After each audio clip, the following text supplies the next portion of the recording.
ben, je me présente, comme ça vous saurez qui je suis. Je suis Corinne Gouget.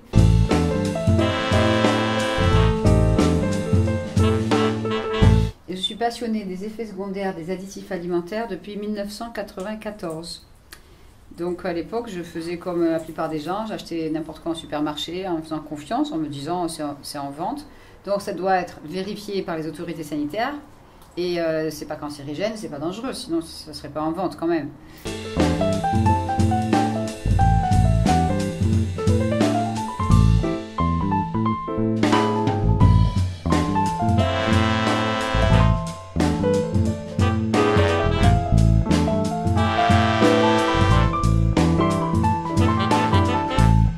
Le but, c'est de vous permettre de retrouver les goûts des vrais aliments. Après des années de glutamate ou d'aspartame, les papilles gustatives, il y en a encore, mais bon. Donc petit à petit, on s'est réhabitué au goût des aliments. Et petit à petit, on retrouve ses capacités. D'abord, c'est le sommeil qui va mieux, on perd ses kilos s'en vont, l'énergie revient, etc. Et puis là, au cerveau, ça va mieux aussi. Parce qu'en fait, quand on nettoie aussi le corps et qu'on nettoie aussi les intestins, qui sont le deuxième cerveau, on nettoie aussi le cerveau. Ils sont liés tous les deux. Alors bonjour à tous et bonjour à toutes, ici Morgane du projet Entre les Lignes. Je suis heureux aujourd'hui de vous faire découvrir une personne, enfin découvrir, peut-être que certains la connaissent déjà et je l'espère que vous la connaissez. Si vous ne la connaissez pas, c'est le bon moment. Je vous présente Madame Gouget, Corinne, ici présente. Bonjour. Alors je fais cette vidéo parce que j'ai la chance qu'elle vienne à Nice, donc merci Corinne d'être venue jusque là. Et pour suivre un peu la vidéo des Brigades du Tigre, qui ont fait déjà une excellente vidéo d'1h43 avec toi. Qui s'appelle Corinne Gouget sur le génocide alimentaire. Voilà, donc ça va être un peu une complémentarité parce que j'ai vraiment aimé ce reportage et que bravo les gars si vous regardez ça, vraiment super travail. J'espère bien en tout cas. Donc là, on va annoncer un petit peu ce qu'on va faire dans la vidéo. Donc déjà en premier temps, nous allons aller avec toi dans un atelier cuisine. Alors explique en deux mots pourquoi tu fais ces ateliers et qu'est-ce que tu veux faire passer dans ces ateliers, etc. Alors en deux mots, l'atelier qu'on a organisé et mis en place, c'est un atelier de chasse aux additifs. Donc parce qu'idéalement, il faut poser le problème, expliquer de manière plus ou moins scientifique pourquoi il ne faut pas manger certains aliments. Donc sur la table, on va mettre une grande nappe rouge avec plein d'emballages. Donc il y aura la moitié de la table avec des aliments qui contiennent tous une à plusieurs sources de glutamate monosodique, parce que les gens en consomment sans savoir. Et l'autre moitié de la table, ça sera tout ce qui est à l'aspartame.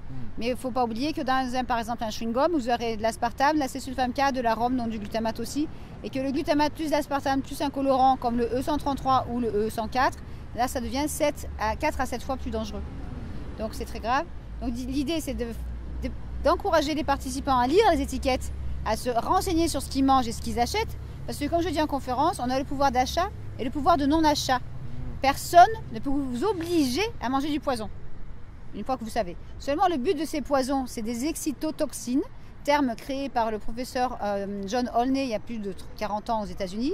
Et ces excitotoxines sont des molécules que l'on ingère, ou que ça peut passer par les pesticides ou les métaux lourds aussi, qui vont traverser la barrière hémato-encéphalique rapidement à chaque dose. Cette barrière est censée protéger le cerveau des produits chimiques. Donc les industriels vous disent la barrière hémato-encéphalique est efficace, elle vous protège. Donc vous pouvez manger ce que vous voulez, c'est pas vrai. Donc cette barrière est en pleine croissance dès la naissance jusqu'à 18-20 ans. Donc elle ne protège pas le cerveau de l'enfant. Et quand on fait du sport à haut niveau, qu'on est diabétique ou qu'on est âgé, elle devient poreuse et ou abîmée. Donc de toute façon, ces molécules traversent cette barrière et vont détruire à chaque dose les neurones du cerveau en les excitant. Donc le neurone, il est excité parce qu'il a une surdose de glutamate monosodique alors que le glutamate naturel lui convient mieux. Et il a une surdose d'aspartame. Donc dans cet aspartame, j'ai un très bon ami qui s'appelle Jim McDonald, qui est lui en Écosse et qui dénonce le méthanol dans l'aspartame. Et il me dit, Corinne, ne parle pas d'aspartame, parle de méthanol. Seul le français moyen, vous lui parlez méthanol, il en a mangé trop et il ne sait pas ce que c'est. Donc l'aspartame, c'est quoi? C'est 50% de phénylalanine. C'est énorme en quantité par rapport aux aliments naturels qui en contiennent. Et cette phénylalanine-là est en molécule libre et se dégrade à chaque dose, après chaque chewing-gum, chaque gorgée de boisson light, chaque sucrète, chaque 14 000 produits qui en contiennent actuellement au niveau alimentaire. Et donc cette phénylalanine-là se dégrade en dicétopyperazine. Et c'était prouvé depuis les années 74 sur des singes aux États-Unis. Donc qu'est-ce que ça provoque exactement? Des tumeurs au cerveau. Des tumeurs au cerveau de grade 2 assez importantes et des fois inopérables malheureusement. Et aujourd'hui en France, en 2013, la génération la plus atteinte de ces tumeurs cérébrales, c'est en général les 20-25 ans, qui ont mangé des chewing-gums sans sucre depuis l'âge de 15, 20, 10 ans, des fois 6 ans. J'ai même vu une petite fille, une jeune adolescente de 14 ans en fauteuil roulant en 2006, qui elle avait eu des chewing-gums gratuits depuis l'âge de 2 ans parce que sa tante tenait un bureau de tabac. Et comme elle avait appris à ne plus les avaler, elle mâchait des chewing-gums depuis l'âge de 2 ans. Donc là, elle avait de nombreuses pathologies dont le diabète et la perte de sensibilité des pieds. Elle était en fauteuil roulant à 14 ans. Et parce que quand elle a développé son diabète à 9 ans, on lui a dit Soda Light à volonté à l'hôpital, à Marseille, et etc. Et donc du coup, elle continue à consommer tous ces produits à outrance. Surpoids, fauteuil roulant, perte de sensibilité des pieds, tas de symptômes. Et c'était en 2006, il faut arrêter. Donc du coup, il y a de la désinformation au niveau des cliniques d'amaigrissement des ados en France, où on leur fait prendre des Soda Light à volonté et des sucrètes. Donc l'enfant, il rentre chez lui. Les parents sont souvent divorcés. Il y a beaucoup de familles monoparentales avec ces enfants-là.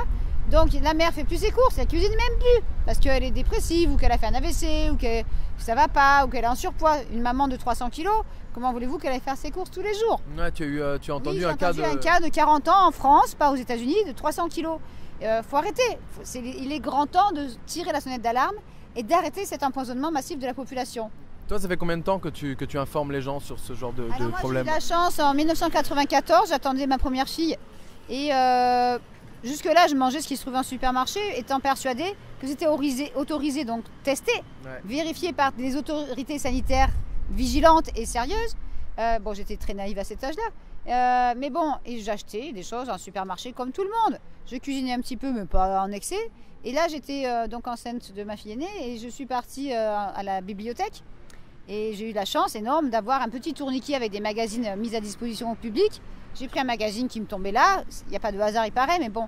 Et je suis tombée sur un article de 3 à 4 pages sur les E. E pour Europe. E133 égale un colorant bleu, par exemple. Ce qu'on voit sur les étiquettes, beaucoup. Voilà, beaucoup. Alors, beaucoup moins aujourd'hui parce que, évidemment, mon livre a eu du succès et il y a des gens qui trouvent beaucoup d'informations par eux-mêmes sur Internet.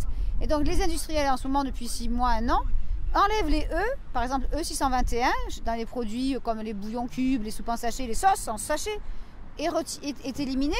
Le mot glutamate de sodium ou glutamate monosodique fait peur pour certains, donc on l'a remplacé par arôme au pluriel, maltodextrine, arôme naturel ou extrait de levure. Et l'extrait de levure, c'est encore pire parce que c'est aussi dans les produits bio. Donc les gens se disent je mange un bouillon cube bio, mais il y a de l'extrait de levure dedans qui vont contenir aussi du glutamate de sodium. Alors on va aller le voir parce qu'après on va aller dans un supermarché justement pour qu'on puisse montrer tout ça. Donc l'atelier en fait sert à aider les gens à lire les étiquettes, des petits comme des grands, ça peut être des enfants de 4-5 ans, même 6 ans s'ils savent déjà lire un petit peu, ou même avec les tout petits, les 2-4 ans je fais un jeu. On utilise l'histoire de Blanche-Neige, pourquoi la sorcière elle fait sa pomme, pourquoi elle la mange pas, qui c'est qui la mange, etc. Et après, ils connaissent les marques, les enfants, même s'ils ne savent pas lire. Donc, on parle de la sorcière Ferrero, la sorcière Harry Moche, la sorcière, etc. Et les gens, les enfants, je leur dis, vous êtes des vrais princes. Vous êtes des princes et des princesses pour vos parents. Vos parents vous aiment. Je ne veux pas faire culpabiliser les parents, c'est pas leur faute. C'est pas leur faute. Ils pensent faire sans plaisir en achetant des bêtises aux enfants. Donc, du coup, l'enfant comprend. Et eux, c'est des vrais princes et des vraies princesses. Ils sont là en chair et en os. Blanche-Neige n'a pas existé. Et donc, du coup, on leur apprend à réfléchir là-dessus. Donc, l'enfant, il rentre chez lui, il dit « Maman, il y a une dame qui est venue à l'école, elle a dit que ça, c'est pas bon. » Mais le parent ne comprend pas. Donc, ce qui est bien, c'est faire une conférence pour les parents dans la foulée pour expliquer plus scientifiquement, sans faire de jeu de princesse et de prince charmant. En même temps, tu leur montres aussi, après l'atelier, tu leur montres comment faire à manger aussi. Alors, l'atelier qu'on va faire là, c'est pour adultes et peut-être des enfants. Donc du coup, on va faire lire les étiquettes. Je vais expliquer ce que c'est le glutamate, l'aspartame, les colorants, la gélatine de porc, tout ça. Ils vont lire des étiquettes. Après, on va tout enlever de la table. Ils vont poser des questions, c'est sûr, parce que là, c'est souvent un choc. Il y a certains qui vont dire, mais non, mais qu'est-ce que vous racontez? On le saurait. Je prends tant de médicaments par jour, mais je mange ça, tout va bien. Voilà. D'autres vont dire peut-être, mais non, j'en mange tous les jours. Bon, j'ai grossi, mais c'est pas ça. C'est héréditaire, c'est la génétique. Donc, bien sûr qu'il y a une partie génétique ou hérédité pour certaines pathologies. Mais il y a aussi l'environnement. Et l'environnement, c'est quoi? C'est pas que l'air qu'on respire, l'eau, les traînées dans le ciel pour certains, les cosmétiques, les vaccins, les médicaments qu'on ingère. Il y a des gens qui prennent 30, 40 médicaments par jour. Plus ceux qui mangent. Ah mais oui. Vous avez par exemple, j'ai un ami qui a la maladie de Crohn. Donc c'est une maladie du système digestif. Il va à l'hôpital parce qu'il est en pleine crise. On lui donne 40 médicaments par jour, dont un à l'aspartame. Pendant son séjour à l'hôpital, il reste quoi dans l'estomac? Et là, si vous savez que ce qu'on mange dans les hôpitaux, c'est du tout prêt. C'est des contrats avec les traiteurs qui servent la même nourriture dans les cantines. Donc l'enfant, il mange à la cantine, il mange du truc farci d'additifs, il tombe malade, il va chez le médecin, qui lui donne des médicaments à l'aspartame, mais à la maison, il mange les mêmes choses que ce qu'il mange à la cantine, sauf que là, il a les étiquettes. Et il va à l'hôpital. L'enfant, il peut avoir une tumeur au cerveau à la naissance, une leucémie, un cancer des reins fulgurant, il a 6 ans. Et à l'hôpital, on lui donne encore le même truc qu'il y a à la cantine. Parce que c'est comme ça, parce qu'il faut payer le personnel, l'électricité, tout ça. Mais ça, c'est pas moi qui le dis, c'est le professeur Joyeux qui m'a répondu ça lors d'une question à la fin d'une de ses conférences sur l'alimentation. Donc lui, il parle de quoi Le professeur Joyeux, il est cancérologue de Montpellier. D'accord. Et il est assez connu, médiatique, il dénonce certaines choses avec justesse, mais il dit pas tout. Et donc, quand je lui ai demandé qu'est-ce qu'on peut faire pour changer les choses, parce que dans les hôpitaux, figurez-vous, quand un enfant est malade, j'ai une maman qui, c'est le cas pour son mari, leur petite fille va très bien, bien sûr, ils ont trouvé ça, mais le mari est médecin dans un hôpital pour enfants en France, je dis pas où. Je dis, mais c'est très bien. Je dis, puisque vous avez l'info, est-ce qu'il pourrait donner des conseils en nutrition aux parents pour que l'enfant ne revienne pas 6 mois après avec un autre cancer? Et la réponse de la mère, elle me dit, ah ben non, parce que s'il fait ça, il perd son poste. Pour moi, je suis désolée, ça me choque.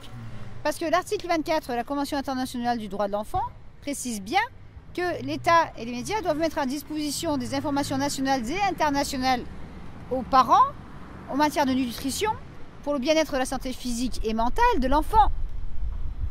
Alors à quoi sert cette convention?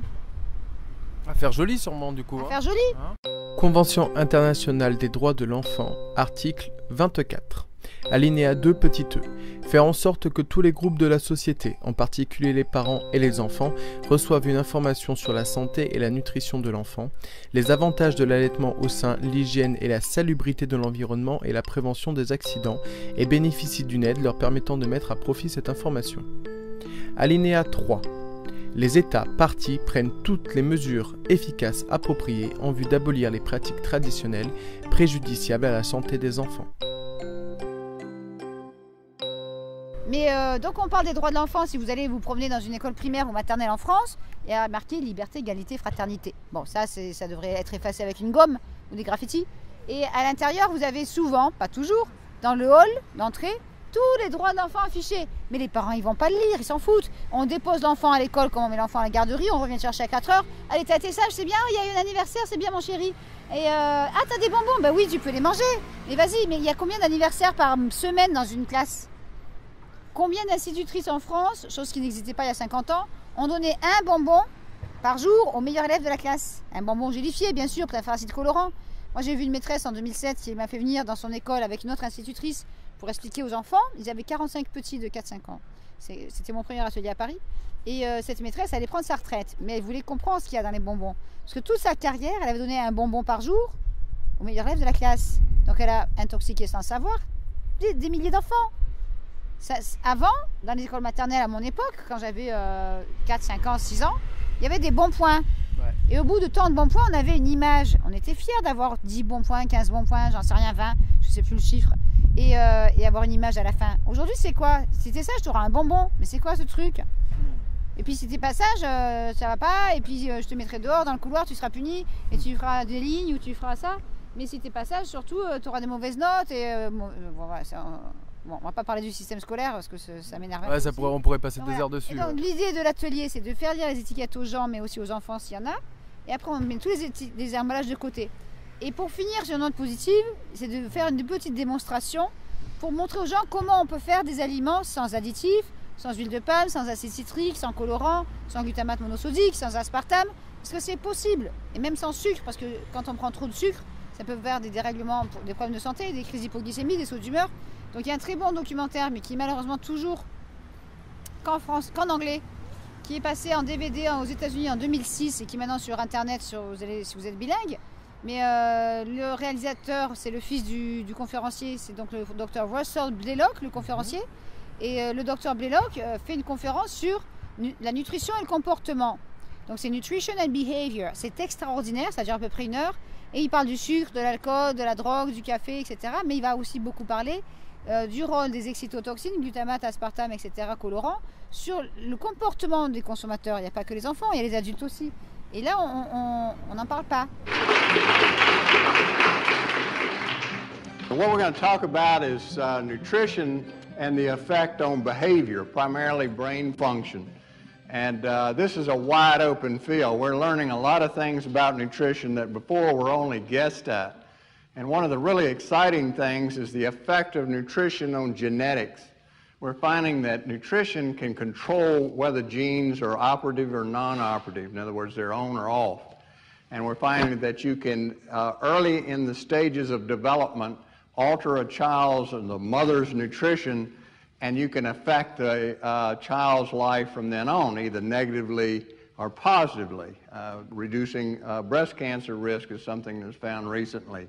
Reducing hypertension as an adult by what you do and feed your child even in utero. C'est qu'en anglais, donc s'il y a des gens de bonne volonté qui peuvent m'aider à le sous-titrer, il n'y a aucun souci. Parce que ça pourrait sauver des millions de vies, étant donné qu'à un moment, ils parlent même des pathologies comme la schizophrénie. On en a parlé récemment avec une personne.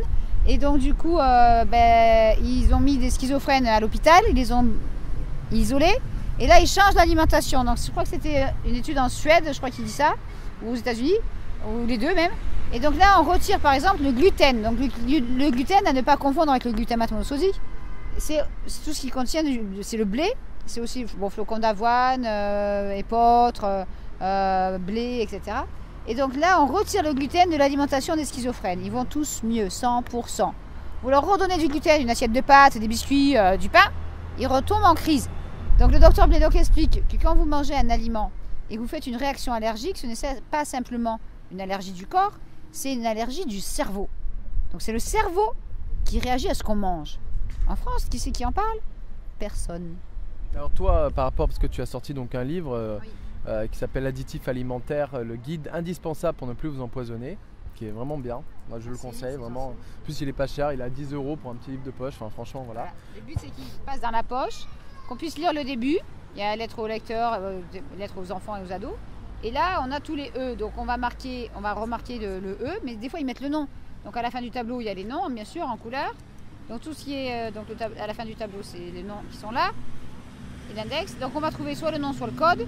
Là on a à quoi il sert, s'il est dangereux ou pas. Donc vert c'est pas dangereux à nos jours. Rouge c'est dangereux à 100%.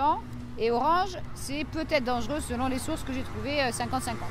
Donc pour ce qui est d'une femme qui a l'intention d'être enceinte ou qui l'est déjà, c'est 0 additif rouge et orange. Donc il reste plus grand chose, j'avoue. Combien de temps tu as mis pour faire ça? Alors moi je suis passionnée par le sujet depuis 19 ans. Et j'utilisais un carnet bleu que j'ai là. Et qui s'appelait Find Out, suite à l'article que j'ai lu donc en 94. Je me suis fourni ce carnet dont on parlait dans l'article et qui s'appelle, bon celui-là c'est une vieille version, Foresight Index Number Decoder or Useful Translator.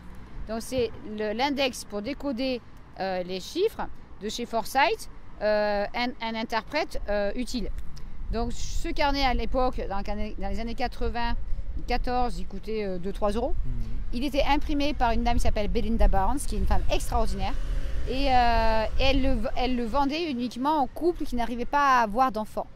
Parce que, comme le dit Serge Papin dans un débat qui était sur Internet avec Pierre Rabhi, je vous signale pour ceux qui ne savent pas que Serge Papin est le directeur général de Super U. Serge Papin explique qu'ils vendent une alimentation cancérigène et reprotoxique. Et qu'il est temps de changer les choses. Donc c'est une bonne volonté à la base. C'est beau qu'il ait dit ça, parce que oui, c'est mouillé. Hein. Mais au départ, je l'ai mis dans mon livre, je vais vous dire. J'ai la phrase là. Hein. Il a dû avoir des problèmes après avoir dit ça quand même. Hein. Non, parce que, oui et non. Si vous voulez, en Angleterre, chez Asda en Angleterre, les consommateurs de produits Asda se sont plaints auprès du supermarché pour retirer l'aspartame de leur soda, leur propre marque. Donc Asda a dit, regardez vite, on va retirer l'aspartame. Ils ont eu un procès avec le fabricant, Ajinomoto. Hein. Parce qu'ils ont osé dire que l'aspartame était méchant, c'est pas une vulgaire, mais bon. Donc il y a eu tout un procès, toute une histoire là-bas. Je me disais, qui sait en France, quel supermarché va pouvoir faire la même chose, retirer l'aspartame, pour dire, regardez, nous, on fait notre soda sans aspartame. Donc en Angleterre, c'était Asda. Asda a retiré l'aspartame, mais a laissé la césulfame K dans leur soda, qui est cancérigène, mais pas neurotoxique. Donc les gens se sont dit, génial, Asda montre l'exemple. En France, Super U a commencé à retirer l'aspartame de yaourt. Et ils ont fait de la publicité là-dessus.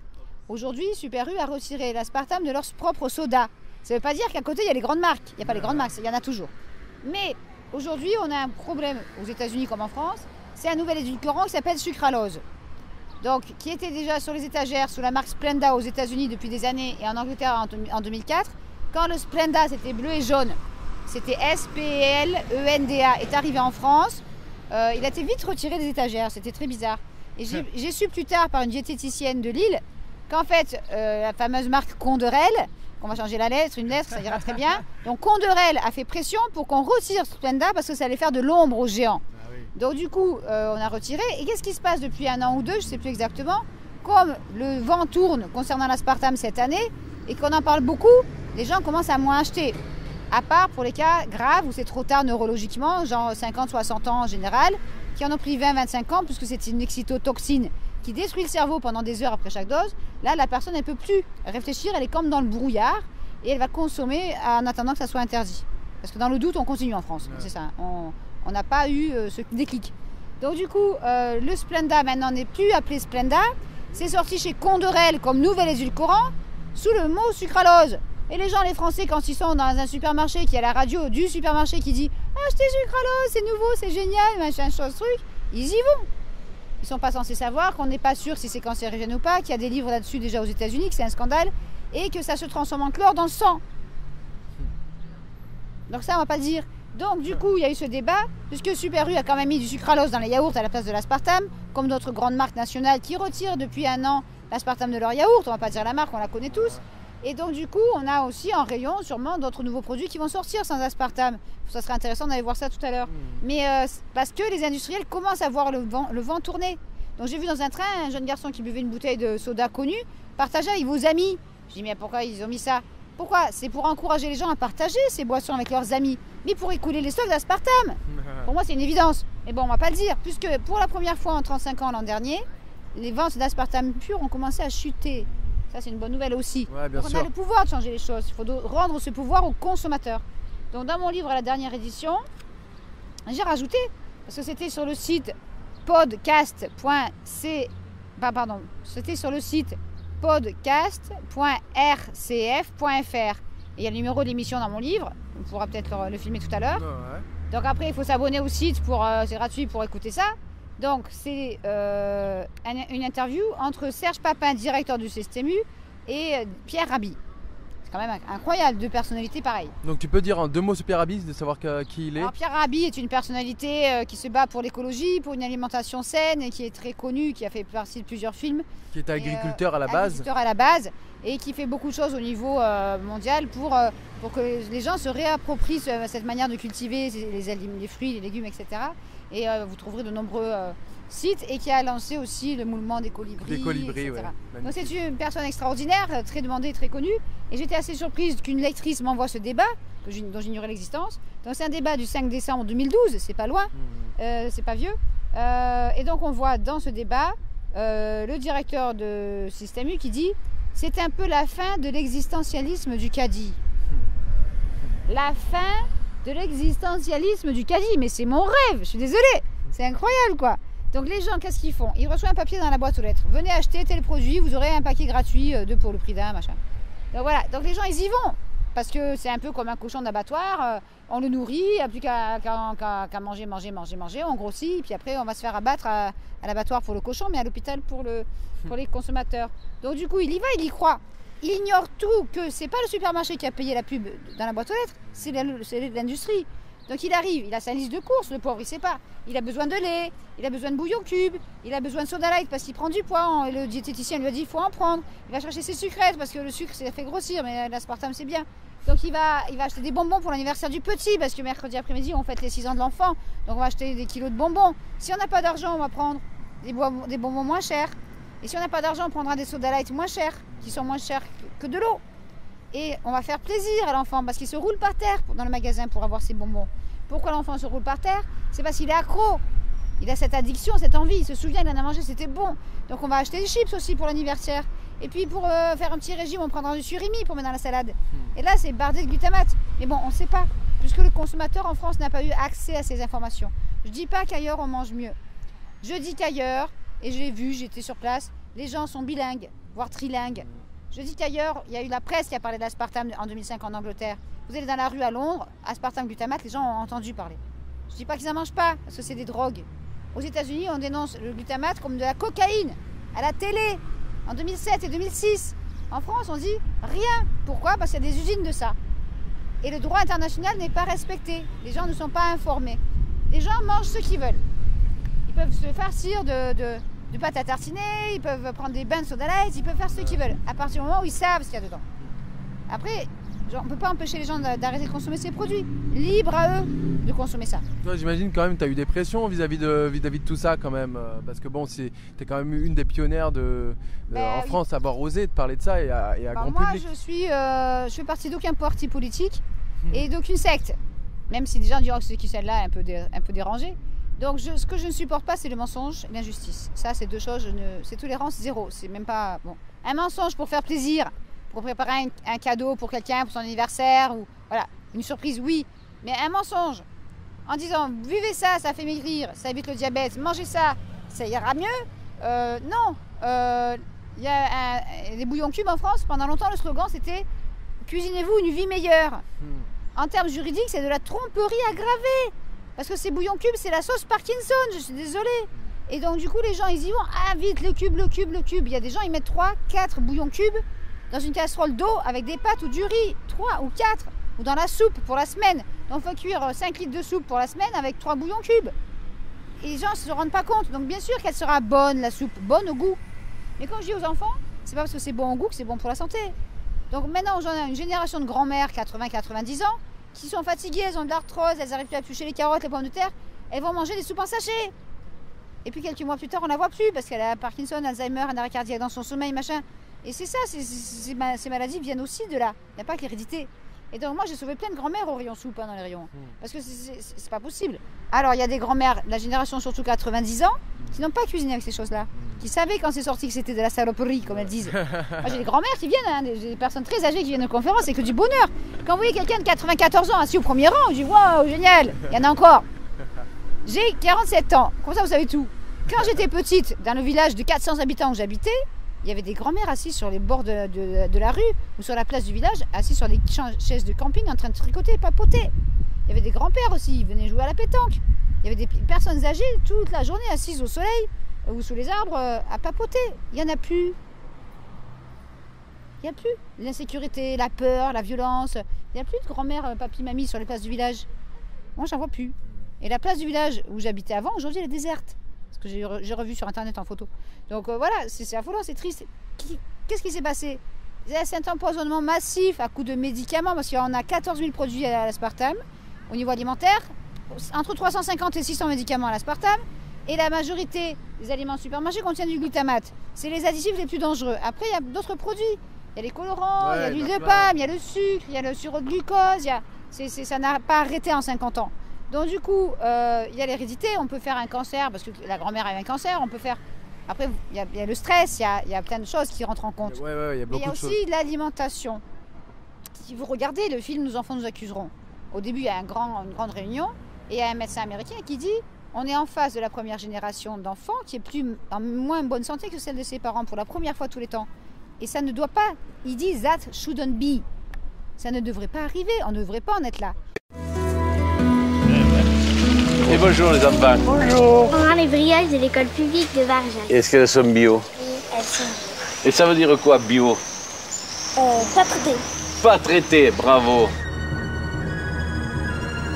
A scientist in the United States this past spring made the observation that this generation of children is the first generation in modern history that is not going to be as healthy as their parents. That should not be. Aujourd'hui, on a des enfants obèses à la naissance. On a des petites filles obèses à 6 ans. On a des adolescents en France à 150 kilos. C'est affreux. Non, mais c'est affreux. On peut pas dire que là, c'est que la génétique, c'est pas possible. Donc du coup, je finis pour Serge Papin. Bien sûr. Il dit c'est un peu la fin de l'existentialisme du caddie. Plus loin, dans la même interview qui dure plus d'1 heure, il dit maintenant, il y a la preuve qu'il y a un lien entre alimentation et santé. Donc là, c'est pas le ministre de la Santé qui parle, c'est un directeur de supermarché. C'est grave. C'est-à-dire qu'au fond, ce qu'on appelle les maladies cancérigènes, mutagènes, reprotoxiques, viennent d'une alimentation mal faite, mal produite, Donc, ça veut dire qu'on a l'obligation de changer les choses. C'est quand même hallucinant de voir ça. Un directeur de supermarché qui parle comme ça et qui avoue que ces maladies viennent d'une alimentation mal produite, cancérigène, mutagène et reprotoxique, c'est-à-dire qui empêche les gens de se reproduire. Plus loin dans l'interview, parce que je n'ai pas pu tout mettre dans mon livre, il explique qu'il a une liste de 80 produits toxiques à retirer des aliments. 80. Donc il parle de l'huile de palme et il dit Cocorico, Look at me, regardez-moi, j'ai retiré l'aspartame des yaourts. Youhou, super. J'ai mis autre chose dedans, mais bon. Voilà, ça ne le dit pas. Mais donc du coup, maintenant, cette même chaîne de supermarché a sorti un soda light sans aspartame. J'ai acheté une bouteille, j'ai pris en photo. Et ils ont dit, on l'a fait. Regardez, on l'a fait. C'est bien. C'est bien. L'aspartame est neurotoxique. Mais à la place, il y a le sucralose et la césulfame K. Donc c'est un peu mieux, mais on peut mieux faire. Bah oui, Donc l'idée, ça serait, j'aimerais beaucoup, si jamais il voit cette vidéo, Monsieur Papin, c'est de vous rencontrer, moi, en tant que conférencière sur les effets secondaires des additifs, et de vous aider à faire mieux dans vos recettes. Comme ça, vous serez peut-être la chaîne de supermarché qui montre l'exemple en France. Du coup, ça fait une bonne pub pour lui en plus. Ben oui, je pense que oui. Mais c'était quand même un débat assez très intéressant entre Pierre Rabhi et Serge Papin. Mais bon, je l'ai en référence là, donc dans le livre. Et c'est quelque chose à écouter. Donc c'est un peu long, il faut du temps, peut-être faire autre chose en même temps. Mais c'est vraiment, ça vaut vraiment le coup de prendre des notes. Le lien sera diffusé en même temps, il n'y a pas de souci. Je vous donnerai. Donc voilà, donc l'idée c'est d'informer. Donc dans le livre, il y a atelier lettres aux lecteurs, il y a aussi lettres aux enfants, messages, il y a pourquoi, comment, le tableau, l'index. Et à la fin, bien sûr, pour donner plus d'informations, la partie aspartame, la partie glutamate monosodique, acide citrique, etc. Additifs pour les animaux. Quand les gens achètent des croquettes pour chiens et chats, par exemple, on ne va pas parler des autres animaux, il y en a beaucoup, des animaux de compagnie, il y a marqué additif autorisé CE, autorisé par la communauté européenne. Mais le chat, il ne va pas lire les étiquettes. Et le propriétaire, encore moins. Or, la plupart, si ce n'est pas toutes, de ces aliments pour chiens et chats sont farcis de glutamate monosodique pour donner envie de manger au chat et le rendre accro à cette marque-là. Donc ça, c'est un ancien employé d'une grosse société de croquettes qui me l'a dit. Donc du coup, l'animal va manger, mais comme vous savez que ça provoque l'obésité sur les rats et sur les humains, évidemment, ça va provoquer l'obésité, le diabète ou l'épilepsie chez les chiens et les chats. Et donc le chat a des troubles du comportement, il est agressif, il sent mauvais, il a des problèmes de peau, d'eczéma, de psoriasis, de machin, de trucs. On voit des sites entiers aux États-Unis d'animaux en surpoids. Mais on ne va pas faire marche arrière. Donc du coup, l'idée c'est de savoir. Il existe maintenant des sociétés qui font des croquettes naturelles ou bio. Bon, moi j'ai essayé ça pour mon chien à un moment. Mais après, j'ai réalisé que c'était très cher. Et j'ai découvert un livre américain sur l'alimentation vivante pour les chiens. Et donc, je me suis dit, tiens, vas-y. Et donc, du coup, elle a donné de très bonnes idées pour se procurer des ingrédients quasiment gratuits. Et mon chien mange comme ça. Donc après, bon, ça c'est parce que j'ai un animal de compagnie que j'aime. Quand on a un chien, un chat, en général, c'est pas pour le battre toute la journée ou le laisser attaché. Ouais. C'est pour l'aimer et pour tenir compagnie aux enfants. Les enfants adorent les animaux, c'est normal. Donc, du coup, il y a 2 pages là-dessus. Avec des références aussi, parce que là, il n'y a plus de limite, quoi. Il n'y a pas de réglementation, les industriels font ce qu'ils veulent. Il y a aussi le livre Arômes dans notre assiette, la grande manipulation de Hans Ulrich Grimm, chez Terre Vivante. Et là, il parle aussi de l'industrie des croquettes et tout ça, ça fait peur.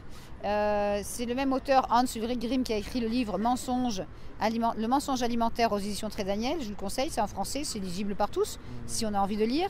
Faut-il encore avoir la mémoire ? Il y a des adolescents en cours, 16-17 ans, ils lisent un chapitre, arrivent au bout de 10 lignes, 15 lignes, ils ont oublié ce qu'ils ont lu au début. Donc les profs, ils craquent en ce moment. Ils ont des enfants qui se battent en cours, à coups de compas et de ciseaux. Quand vous allez sur YouTube, vous tapez Dieudonné l'institutrice.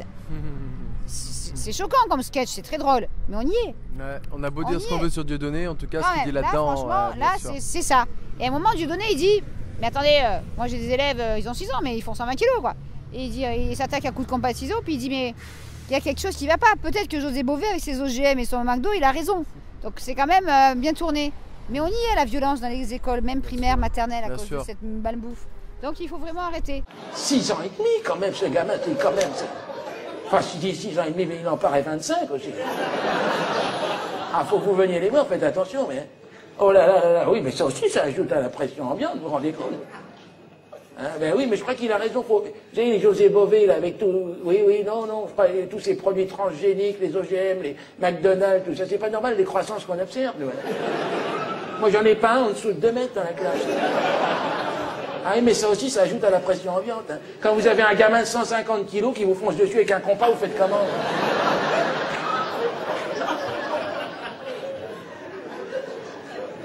Sans compter que là-dedans, ça a toujours 6 ans et demi.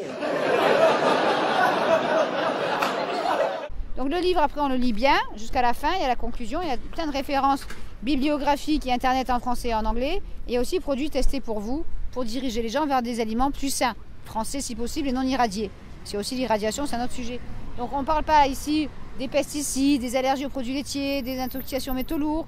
On ne va pas parler du problème du soja, ça serait une autre interview, des OGM. Mais pour finir sur les OGM, si on veut, il y a aussi un dossier sur mon site où je parle de Jeffrey Smith, qui a sorti un livre, Génétique Roulette, un film et un livre, et qui est sorti il n'y a pas longtemps, l'année dernière. Et donc dans Génétique Roulette, on voit bien la dangerosité des OGM. Et il a édité aussi sur son site un petit PDF, un carnet, où, je crois que c'est page 14 ou 16, il y a la liste des additifs qui pourraient être dérivés d'OGM. Il y en a 100. Et le premier, c'est quoi? Aspartame, le 951. Voilà. Et donc du coup, c'est quand même hallucinant. Et là, c'est la molécule de phénylalanine, qui selon certains experts américains, est dérivée d'OGM, et d'autres sources, je vérifie parce que c'est très grave. Et donc et là, on ne dit rien. Donc on vous dit, c'est bon, il n'y a pas d'OGM dans les champs. Même les Américains pensent, pour certains, qu'en Europe, il n'y a pas d'OGM dans les champs. Ah, c'est... Oui. Ah ouais. Et que les Français ont bien réagi avec les faucheurs volontaires et compagnie. Ah ouais. Mais on en bouffe des OGM. Donc il est grand temps de réagir avant que les Français, surtout les enfants, deviennent tous génétiquement modifiés. Parce que ça suffit. Alors écoute, moi je te propose, avec cette belle intro que tu viens de nous faire, on va aller vérifier tout ça de par l'atelier que tu vas faire. Et puis dans un supermarché, on va aller rigoler un petit peu. Oui, ça serait bien. On va voir ce qu'on va faire. Et puis c'est parti, vamos a la playa. Vamos a la playa. Et je vous souhaite à tous vraiment une excellente santé physique et mentale.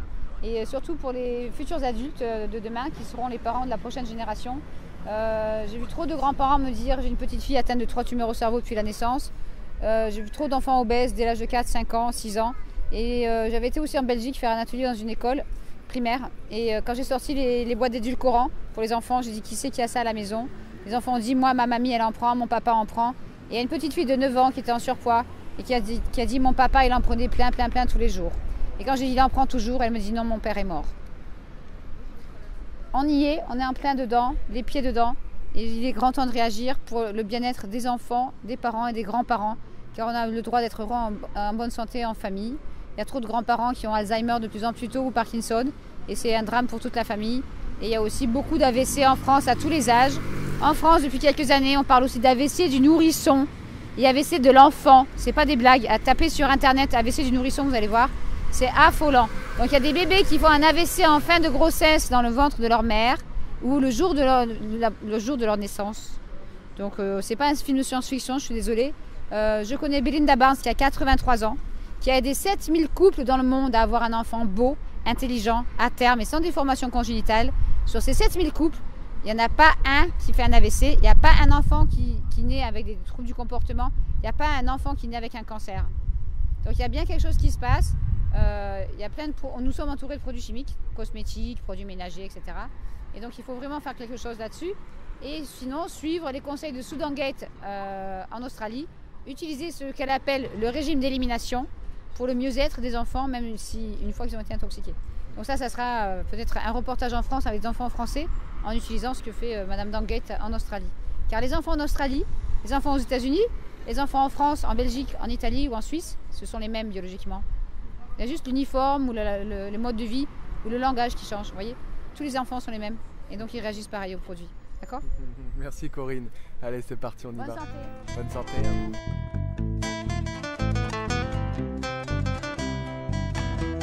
Après cette introduction forte en information, nous nous sommes rendus en supermarché afin de mettre la théorie en pratique.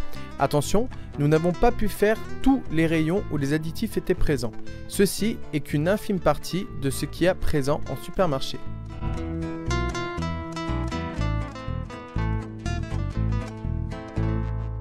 Alors Corinne, ici on se retrouve devant le... Savourer plus qu'un repas, devant des produits qui sont pas magiques. Et je suis assez affolée de voir cœur de couillon avec une boîte texture fondante, voyez-vous. Donc moi je suis désolée, c'est pour rendre les gens vraiment couillons. Et c'est pas de l'humour noir. Quand vous regardez derrière, on fond au cœur des plats, bah oui c'est sûr, à la poêle, après cuisson ou même cuisson à l'eau.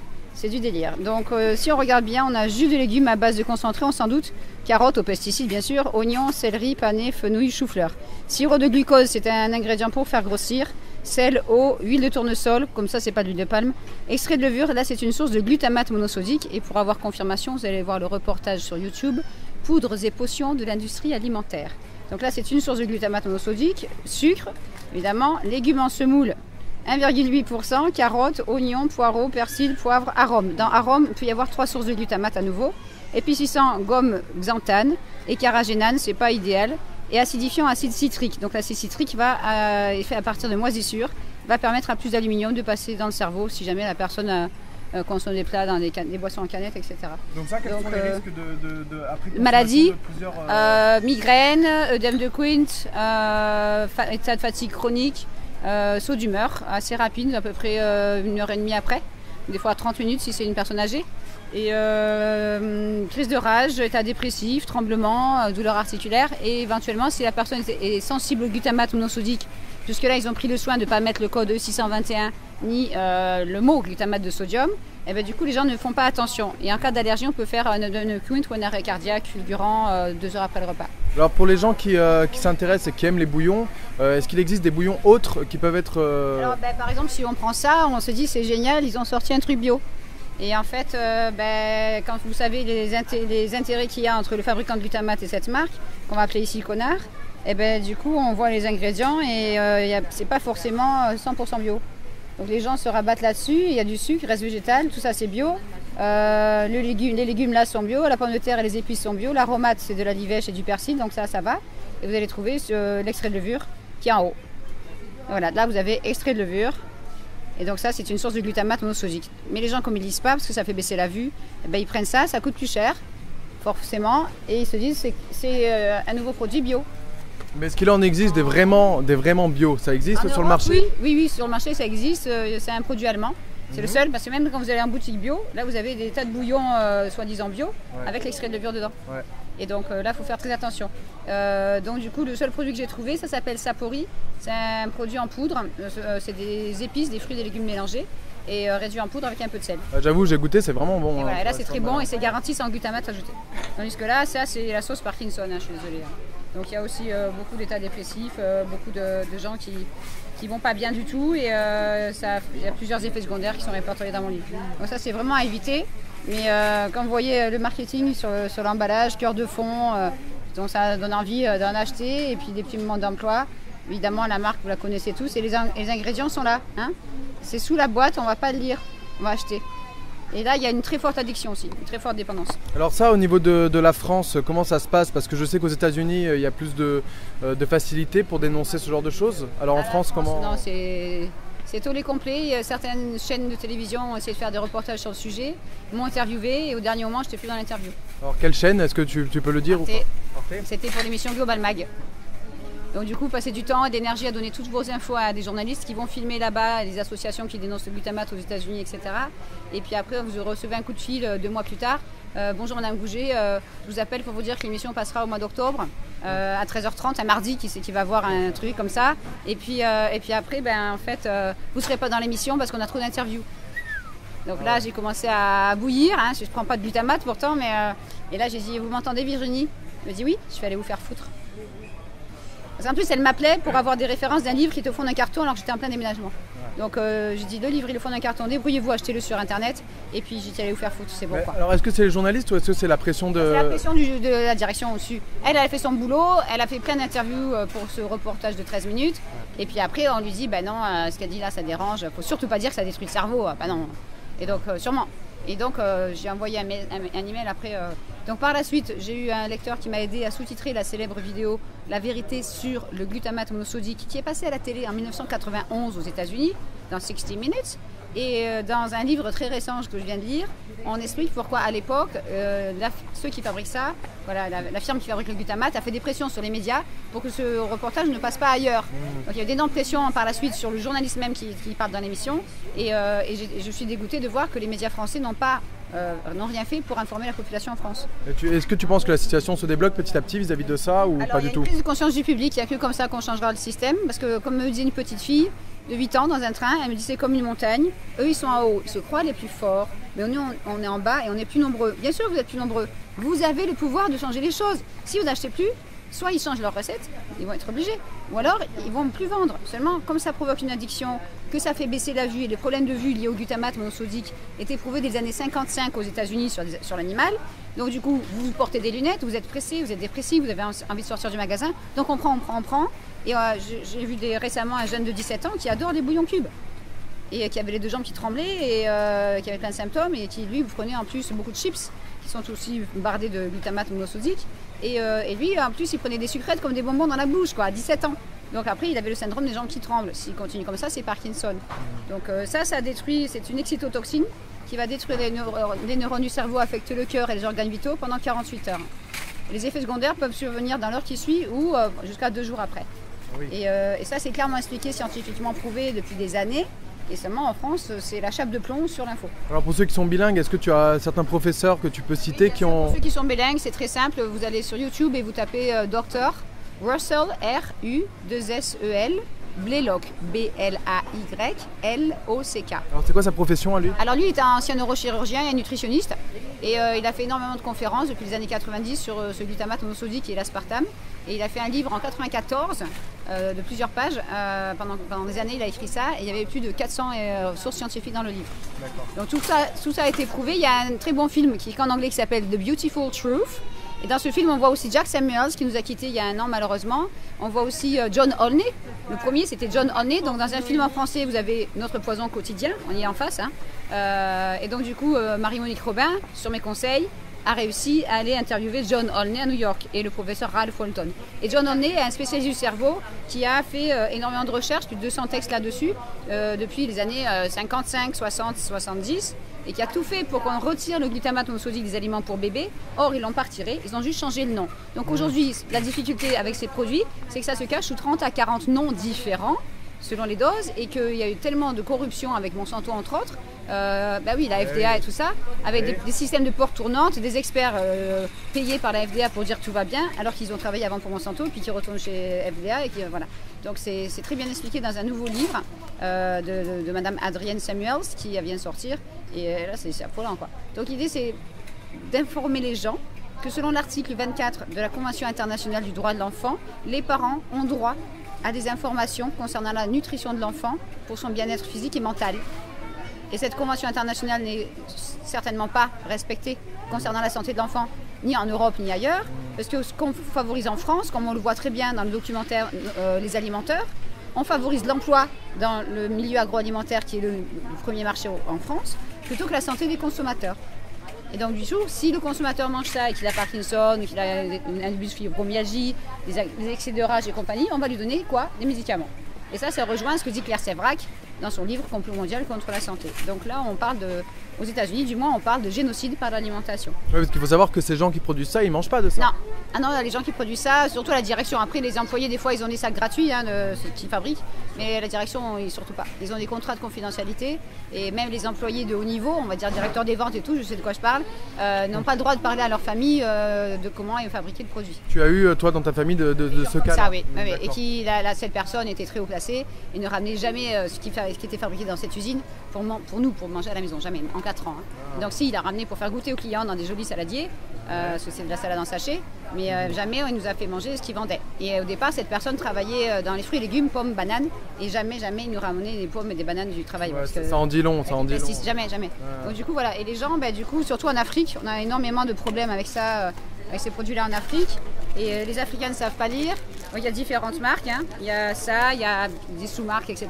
En poudre, en seau, en pot. Et là, c'est l'obésité aussi, parce qu'en fait, comme ça détruit la partie frontale du cerveau, ça provoque des dérèglements endocriniens, d'où l'obésité, le diabète, etc., Parkinson, beaucoup de Parkinson.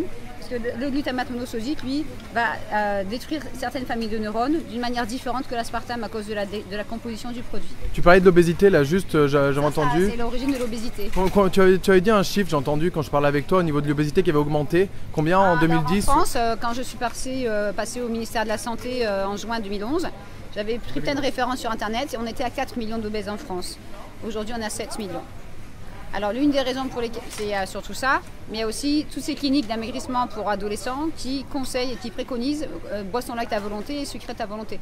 Donc évidemment la jeune fille elle a maigri le temps de son séjour dans la clinique parce qu'il a compté les calories, elle a lu les étiquettes de la mauvaise manière, mais en rentrant c'est le docteur il a dit boisson light à volonté. Donc la jeune fille elle a 18 ans, j'en connais une, elle achète plein de Coca Light aussi pour sa petite sœur de 9 ans et les kilos reviennent mais comme ça, je veux dire c'est de la folie. Donc du coup on arrive aujourd'hui à des cas et c'est pas une blague, je sais de sources sûres. C'est très grave. L'année dernière, à Paris, il y a eu un jeune garçon de 15 ans à 157 kilos et les parents ont voulu lui faire mettre un ballon dans l'estomac pour qu'il mange moins. Donc la prévention, c'est à l'âge de 4-5 ans qu'il faut commencer, c'est pas dans cet état-là à 15 ans. Ils ont vu une fille de 14 ans à 197 kilos et j'ai vu la présidente d'une association récemment qui m'a dit maintenant on a des cas à 40 ans à 300 kilos en France. Je ne parle pas des États-Unis. Donc 300 kilos 40 ans, j'aimerais bien aller voir ces victimes de cette malbouffe. Ça ne peut pas être autre chose que la malbouffe dans ces cas-là. Et aider ces gens-là, comme on fait aux États-Unis, en changeant complètement d'alimentation pour maigrir sans forcément des opérations. S'il y a des gens, les opérations, ça fait des séquelles quand même, nos gastriques, on enlève la moitié de l'estomac pour perdre 55 kilos, alors qu'on peut perdre 55 kilos en changement d'alimentation et en étant suivi, pour les cas d'obésité morbide, en étant suivi par un médecin informé ou un naturopathe. Mais non, donc moi j'ai une très bonne amie qui a 47 ans et que je n'avais pas vue pendant 20 ans. Elle a pris tout ce qu'il ne fallait pas, glutamate, aspartame et compagnie. Et quand on s'est retrouvés, elle faisait 122 kilos, quoi. Donc il n'y a pas eu d'opération. Elle m'a retrouvée il y a 3 ans. Elle s'est retrouvée il y a 3 ans et aujourd'hui elle a moins de 33 kilos en changeant d'alimentation, c'est tout. Il n'y a pas eu d'opération et elle est heureuse comme tout. Elle bouge beaucoup plus facilement et compagnie, bien sûr. Et là, elle a encore quelques kilos à perdre, je pense, pour arriver à un poids idéal et c'est que du bonheur, quoi. Donc c'est juste vraiment en faisant attention à ce qu'on mange. En lisant les étiquettes. C'est pas qu'en faisant attention, parce que si vous bouffez ça, le kilo il reste. Vous avez beau avoir 4, 5, 6, 7 opérations de l'estomac pour maigrir. Si en rentrant vous prenez des sucrètes, l'obésité elle revient. Donc ce qui est intéressant, c'est bon, là ça fait grossir, c'est sûr, puisque ça provoque une addiction. On va en remanger, et puis ça dérègle le cerveau et tous les différents organes. Mais après, si on rentre chez soi après une opération drastique de l'estomac et qu'on reprend des sucrètes, des boissons light et des machins parce que ça ne fait pas grossir, c'est marqué, c'est sans sucre, les kilos ils reviennent, opération ou pas, quoi. Donc c'est dramatique, absolument dramatique. Moi j'ai des cas, je ne sais pas s'il est encore vivant, celui-là 23 ans, après être passé à la télé sur France 3 dans Mâche et Crève pour striptease. Bonjour Madame Bouger, je vous ai vu à la télé, j'ai 23 ans, je bois 5 litres de Coca Light par jour, quoi. Et 130 kilos. Donc là, je ne sais pas s'il est encore vivant, il a eu un problème à l'estomac, c'est grave. Par la suite, vous imaginez 5 litres par jour. Donc le matin, c'était 800 grammes de fraises à la gélatine de porc et du soda light pour le petit-déj, quoi. Ça fait peur, quoi. Ça fait pitié, quoi. Donc du coup, on fait rien pour prévenir ces gens. Et puis s'ils en boivent, puis ils en veulent. C'est une addiction. Il y a des gens aux États-Unis qui sont internés en clinique pour arrêter de boire ça. Il y a 5 cliniques aux États-Unis, 2 au Canada, 1 au Brésil. En France, il y a RIEN. Moi, je peux plus. Je te propose qu'on va aller voir un peu le reste. On va aller voir chips, soda light et tout ça. Et, je vais prendre ça parce que je vais le faire. Je vais transformer le truc. Ça, c'est de la tromperie aggravée. Et on va appeler ça cœur de couillon.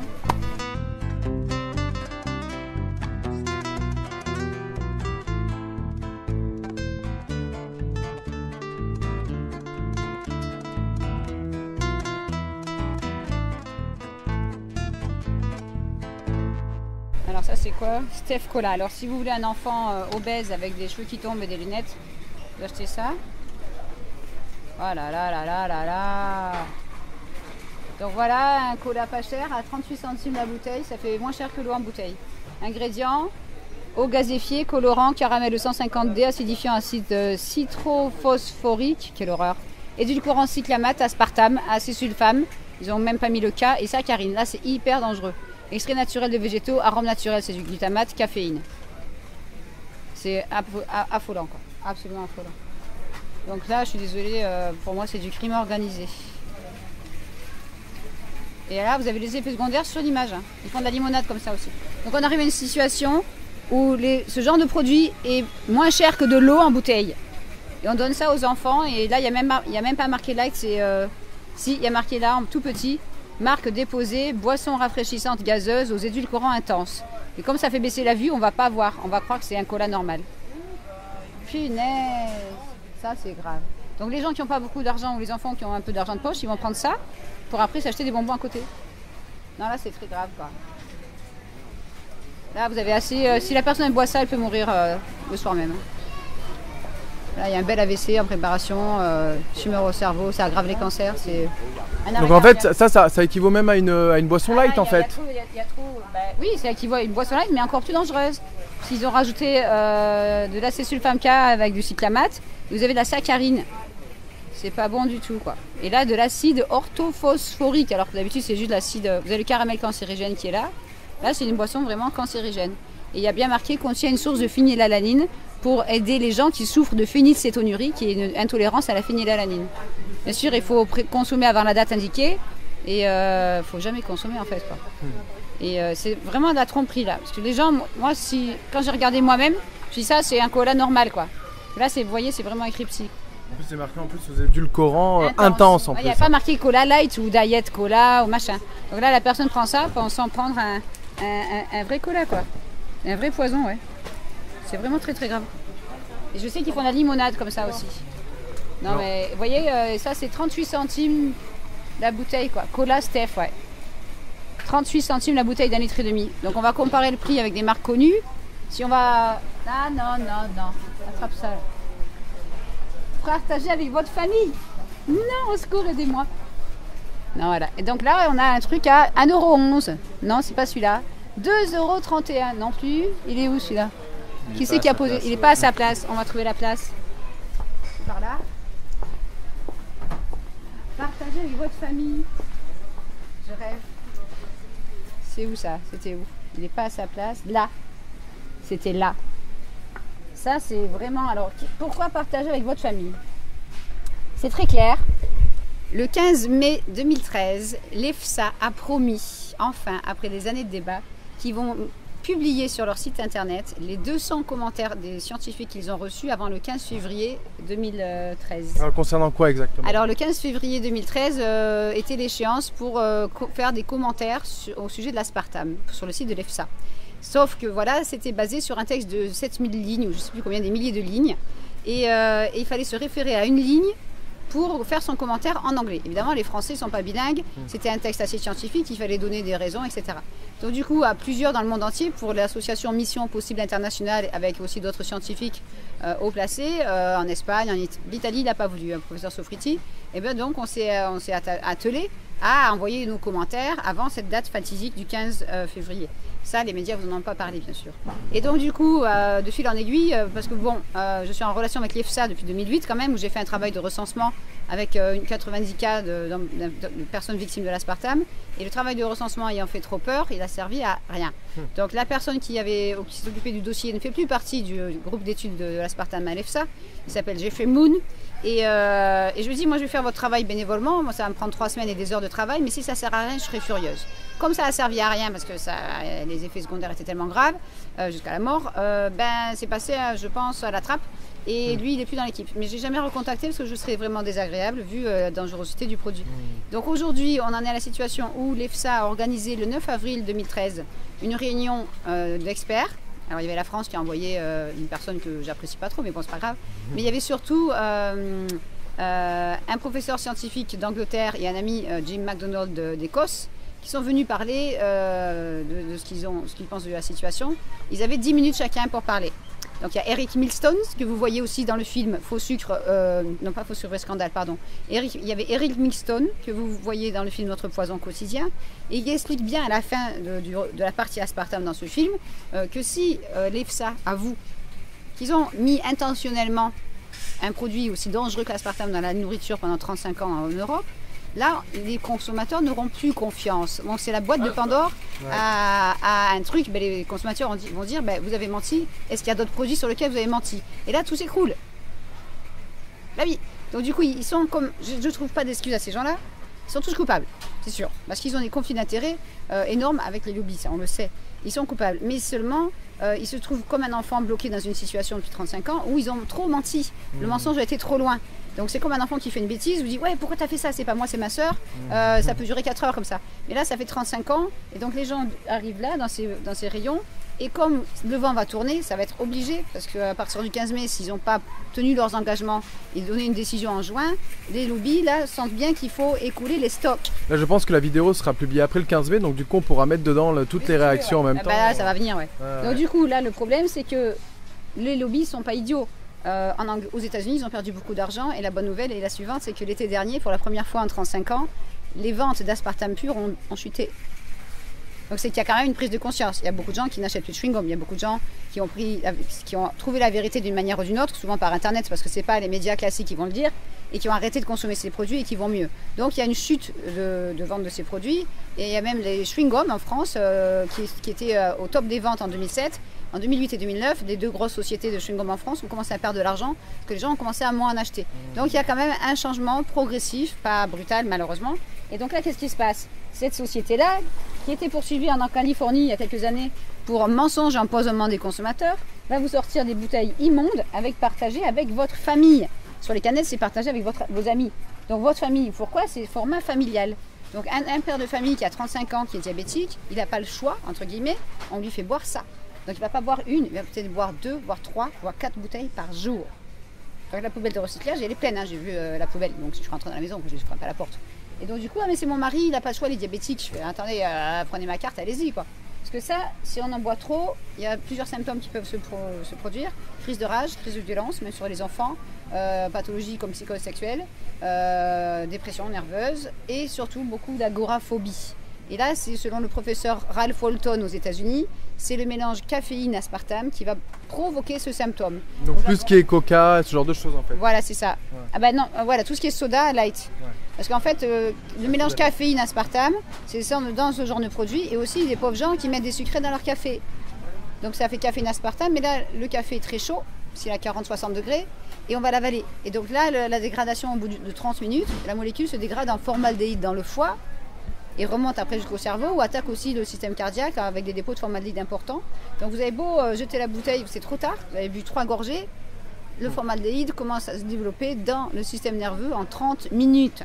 Et c'est pas moi qui le dis, c'est le professeur Woodrow Monté qui a fait 35 ans d'études sur le méthanol, donc qui est donc 10% de la molécule de l'aspartame, et qui avait déjà fait des émissions avec moi et qui a fait un excellent DVD sur la sclérose en plaques, entre autres, et aussi un très bon livre sur les traces de méthanol dans la vie quotidienne des consommateurs. Et dans l'aspartame, c'est la trace la plus importante. Et c'est là-dessus qu'on se bat depuis 2009 avec Londres, avec des gens du gouvernement de Londres qu'on a informés par l'association, qui ont participé à des réunions internationales concernant l'aspartame depuis pour l'EFSA. Et ça, on ne vous l'a pas dit. Non, mais nous, on a été mettre le pavé dans la mare à Londres. Et les gens, les toxicologues de Londres, et je vais vous le dire parce qu'on ne vous l'a pas dit, les toxicologues de Londres, eux, avaient pour projet de faire une étude sur des humains. Et ils comptaient sur moi pour leur fournir des cobayes. Et sur la notoriété que j'ai et mon livre. Et j'ai dit, vous vous foutez de ma gueule. Et donc on a fait si. Donc on était 6 contre 7. Il y avait 2 toxicologues qui disaient rien, 2 femmes toxicologues complètement sous l'emprise des lobbies et un médecin. Et le médecin, j'ai fait, moi je me bats pour que les gens n'en prennent plus, pour qu'ils aillent mieux. Je ne vais pas vous fournir des cobayes. Donc ils avaient déjà investi des milliers de livres sterling pour créer des barres de céréales contenant de l'aspartame pour les donner à des volontaires entre 18 je crois, et 55 ans. Et j'ai pas apporté de cobayes, c'est sûr. Mais donc ça, ils avaient très peu d'inscrits, ils ont mis beaucoup de temps. Mais le but c'était de faire une étude pour voir ce que ça faisait et garder les cobayes 4 heures dans une clinique. Donc j'ai demandé, voilà, vous en donnez votre barre de céréales largement dosée à l'aspartame. Un jeune de 18 ans, il fait un arrêt cardiaque, qu'est-ce que vous faites? Il me dit, on aura des cardiologues sur place. Et donc, je bougez pas, je suis obligée parce que... Oui. Attends, il faudra se passer après.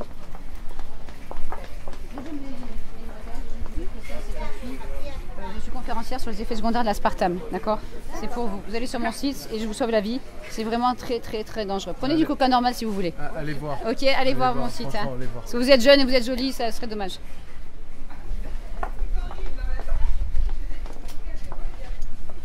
Ah bah oui, c'est trop grave quoi. Et donc du coup j'étais donc à cette réunion en octobre 2009 et j'ai dit, excusez-moi, mais je vous ai apporté ici des échantillons de produits anglais, de boissons pour bébés à l'aspartame, de boissons pour enfants, de chewing-gum, allez chercher les cobayes dans la rue.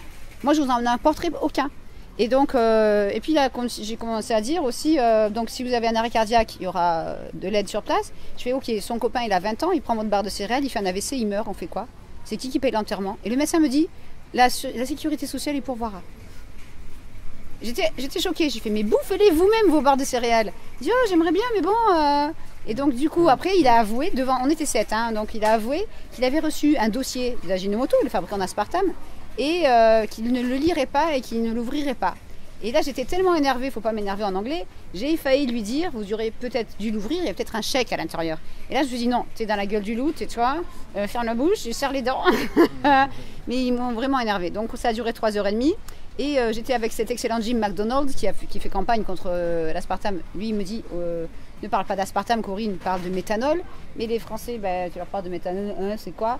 Ils en ont tellement bu que voilà. Et donc du coup, il faut leur expliquer dès le départ. L'aspartame, c'est ça, c'est composé de ça fait ça. Maintenant, si t'arrêtes, ça ira mieux. Donc c'est très grave. Et donc du coup, l'étude a eu lieu, malheureusement. Ils ont trouvé un petit groupe de volontaires. Et je ne peux pas tout dire ici, mais ça s'est pas très bien passé, on va dire. Et donc du coup, ils dissimulent encore les résultats. Ça fait 2 ans qu'on attend. Et parce que s'ils dévoilent ce qu'ils ont trouvé, là, il y a un problème. Et la EFSA a dit, on attend le résultat de cette étude. Et donc du coup, c'est pour ça que ça traîne. C'est reculé pour mieux sauter. On attend. Et pendant ce temps, il y a des pauvres gens qui boivent 4, 5, 6 bouteilles 1 fois par jour. Et puis qui vont rajouter aussi des sucrètes ou qui vont prendre des chewing-gums parce que c'est une addiction. Moi, je suis vraiment choquée de voir ça, quoi. Partager avec votre famille, quoi. C'est trop, quoi. On va voir autre chose. On va passer à un autre poison.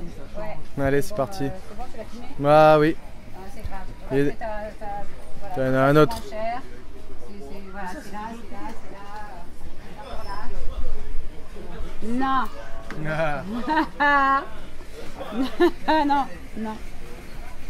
Non, à chacun son Everest. Non, je rêve.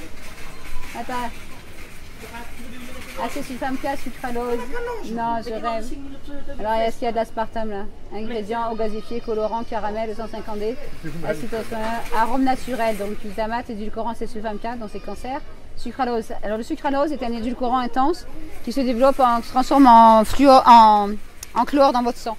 C'est un scandale aux États-Unis et donc, du coup, ils ont mis le sucralose à la place de l'aspartame. Vous voyez, regarde. Non.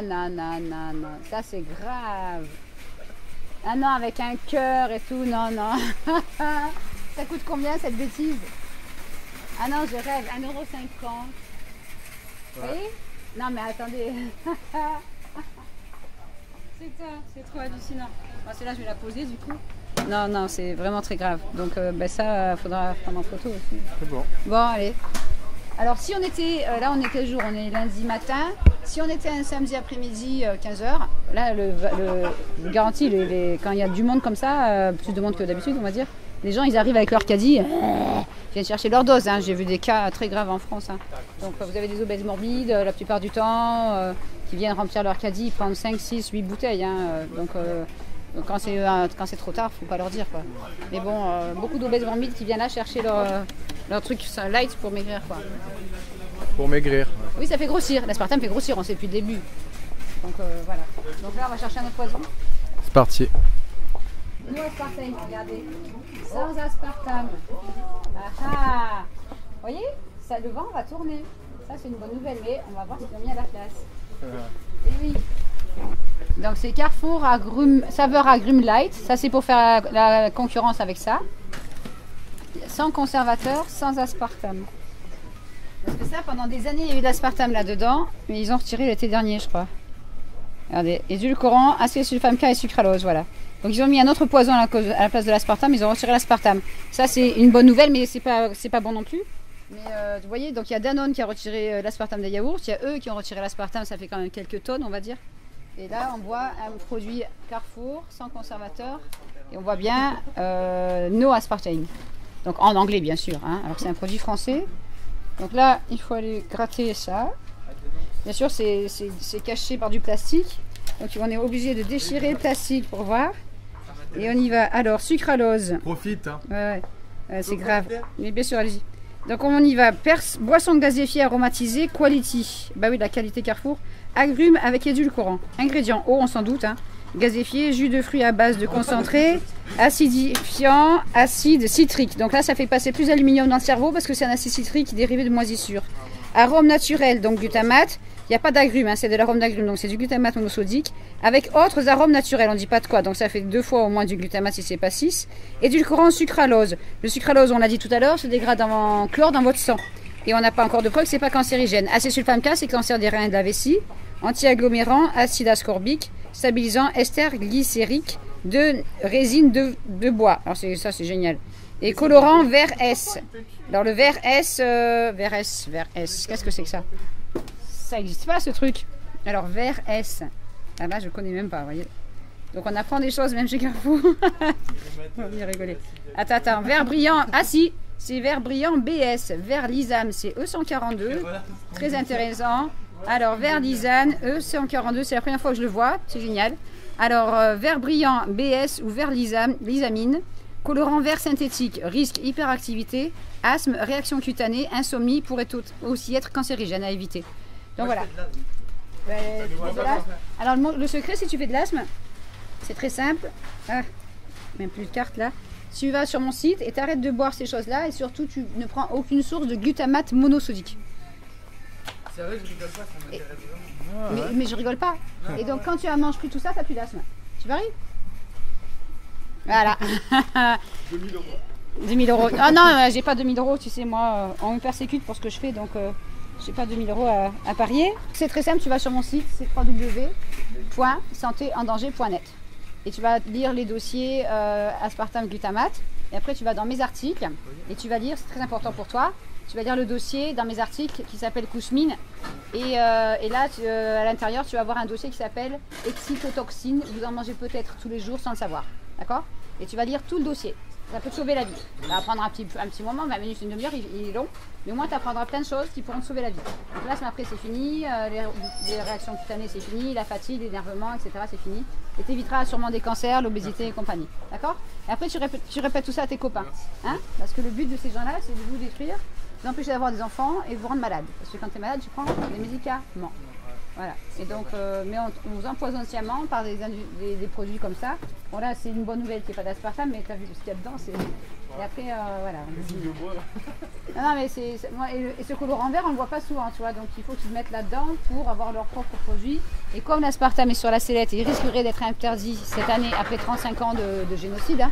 Tu vas sur mon site, il y a aussi la vidéo qui s'appelle Corinne Gouget, moi, sur le génocide alimentaire. Et là, on a dépassé 21 000 personnes qui l'ont vu en un mois. Donc voilà. Donc voilà. Ouais, c'est comme tu dis, ouais.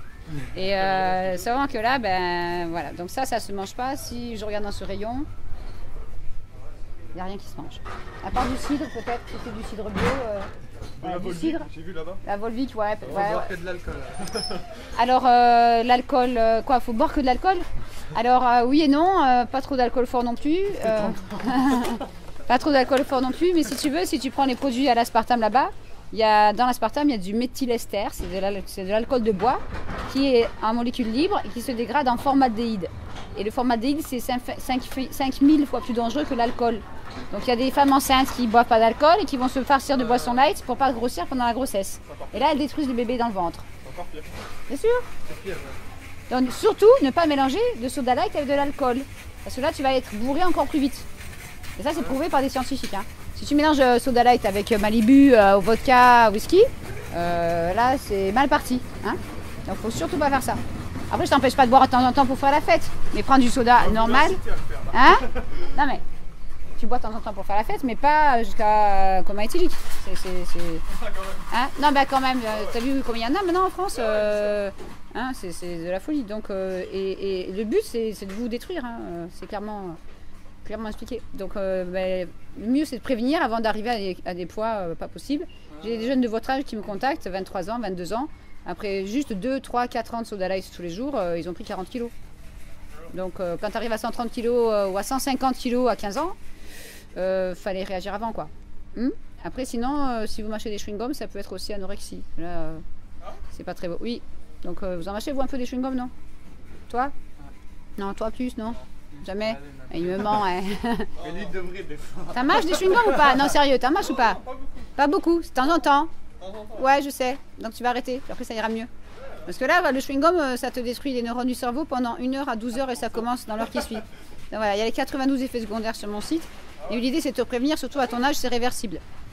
Donc, tu as déjà 2 symptômes, c'est pour ça que je sais que ça marche. S'il vous plaît. Ah ben, en fait, quand tu prends des chewing-gums, ça fait l'air fatigué, des cernes sous les yeux et surtout des boutons sur le front. Mais là, tu n'en as pas beaucoup. Mais en général, à ton âge, il y a des jeunes qui perdent les cheveux là. Ils ont un trou sur le dessus. Et donc, ils ont une calvitie prononcée sur le dessus, comme si on te passait une tondeuse à gazon. Mais les boutons après s'en vont 2-3 mois après. Et les cernes aussi. Ah ben, je te jure qu'il y a même des filles de 6 ans qui mâchent des chewing-gums pour enfants. Et à l'aspartame, bien sûr, et qui perdent leurs cheveux. Donc les mamans mettent des barrettes, du gel, un foulard, un machin, mais elles ne sont pas au courant. C'est pas votre faute. C'est la faute au gouvernement qui dit rien et qui ment et qui laisse vendre pour l'argent. Donc tu vas sur internet et tu vas voir le film Les Alimenteurs. Et tu... Oui, mais il y a marqué fumer-tu sur le tabac. Est-ce qu'il y a marqué boire-tu sur les bouteilles de light? Non. Est-ce qu'il y a marqué mâcher-tu sur les paquets de chewing-gum? Non. Il n'y a pas marqué attention AVC tumeur au cerveau. Non. Il n'y a pas marqué ça. Il devrait. Mais les gens continuent à fumer. Seulement tu ne donnes pas une cigarette à un enfant de 2 ans. Tu lui donnes du soda light dans son biberon. C'est pire. C'est pire puisque ça attaque l'ADN, c'est mutagène, c'est cancérigène, c'est tératogène. Qu'est-ce que tu veux faire? Donc du coup, et là, il n'y a pas d'avertissement, tu vois. Donc après, évidemment, les gens continuent à fumer. Et puis pour arrêter de fumer, ils font quoi? Ils mangent des chewing-gums. Et voilà. Et la boucle est bouclée. C'est un cercle. C'est même pas un cercle vicieux, c'est un cercle pervers. Donc du coup, l'idée, c'est de vous informer. Hein, puis vous faites passer l'info aux copains, aux copines, avant d'être chauve, obèse. Quand vous venez pour parler dans l'école? Mais quand tu veux, allez, chiche. Allez, encore de Quand? Alors c'est où? C'est ce qu'elle fait à la base. Je fais là, aussi. à côté. Les salles à côté, tu veux faire ça quand? Dans ta classe? Ouais. Avant fin juin? Ouais. Ben écoute, il n'y a pas de souci, tu me donnes ton mail et puis on s'arrange. Non, j'ai Ouais, pas vas-y. de l'adresse. T'as une adresse mail toi? Ouais, c'est l'adresse mail. Bah, tu vas me la marquer parce que là on filme comme ça tu la diras pas. Voilà, il y a un expert qui est décédé il y a 3 mois qui s'appelle Dr Roberts, tu verras en page d'accueil de mon site. Et il a passé toute sa vie à dénoncer ça. Et il a fait un gros livre de 1020 pages là-dessus où il y a 1300 cas de personnes malades. Combien de pages? 1020 pages. 1020 pages. Ouais, c'est plus gros que les pages jaunes, mais là c'est blanc. Là c'est la vérité quoi. Donc du coup, et lui il est décédé d'un problème cardiaque à 88 ans il y a à peu près 4 mois maintenant, 3 mois. Et c'était l'expert le plus complet au monde. Ouais, il n'est pas passé à la télé en France, parce que la France, ben... Ah non, c'est qu'on a fait des pressions sûrement sur la journaliste, pour pas qu'il soit... La meilleure chaîne qui dénonce, c'est Arte. Mais justement, c'était Arte, cher ami. Alors là, je suis désolée, on va faire un peu de pub pour un autre auteur qui s'appelle Pierre Hillard. Et tu vas taper Pierre Hillard sur YouTube et tu vas apprendre ce qu'il a écrit. Voilà, voilà ce que c'est Arte. Donc, on va pas le dire, mais... Voilà. Mais bon, achète le livre de Pierre Hillard sur la tour de Babylone et tu comprendras dedans avec la liste des 200 ce qui se passe. Non, non, c'est pas vraiment la meilleure chaîne. Parce que j'ai eu affaire à eux 2 fois. Donc, voilà. Ils ont des pressions, normal, ils ont des pressions par ceux qui font tout ça là. Pour pas tout dire. On dit un petit peu, il se pourrait que ça fasse des cancers, il se pourrait que. Mais il se pourrait, ça va un peu quoi. Tout est prouvé depuis 35 ans pour l'aspartame. Et pour le glutamate, c'est prouvé depuis les années 55-60. Il y a la pub là où ils disent.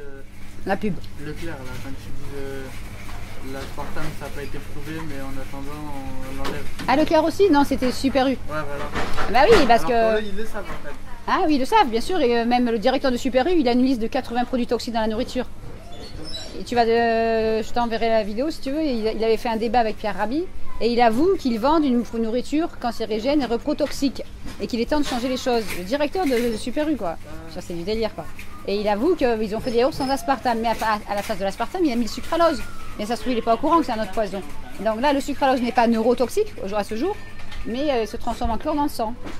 Donc on remplace l'aspartame par quelque chose d'un peu moins dangereux, mais c'est toujours dangereux. Donc voilà. Non, non, mais on ne peut plus faire confiance. Donc il faut retourner à une alimentation naturelle. Et les enfants, ils comprennent. C'est bien que vous veniez parce que, en fait, à chaque fois qu'on a des repas, on vient ici. Tout le monde achète des... Ah, parce que c'est juste à côté. Ouais, tout le monde achète plein de trucs. Alors, est-ce qu'il y en a beaucoup qui mangent des chips? Ouais, que ça. Que ça. À 10h, ils mangent que ça. Et à 10h30, ils vont comment là? Parce que moi, j'ai vu un cas dans les Cévennes, des enfants de 6e, des élèves de 6e à 12 ans, qui mangent des chips dans la cour à 10h et à 10h35 en cours d'espagnol, ils s'attaquent à coups de compas et de ciseaux. Et le lendemain, ils reviennent avec des couteaux de la cuisine de chez leur mère pour s'entretuer. Les profs, ils craquaient quoi. Je lui dis, mais c'est à cause des chips, hein? Ah, mais je vous jure, ça rend fou, ça rend violent, hein.